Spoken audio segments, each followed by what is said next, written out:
Assalamualaikum warahmatullahi wabarakatuh.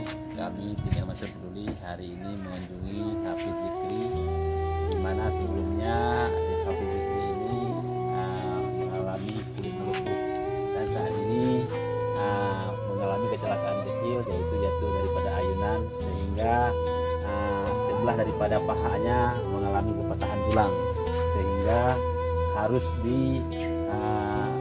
melakukan pengurutan dan ini sudah mulai membaik. Hari ini kita melakukan penyerahan donasi dari orang baik yang sudah diterima oleh kedua orang tuanya. Ya, mudah-mudahan bermanfaat.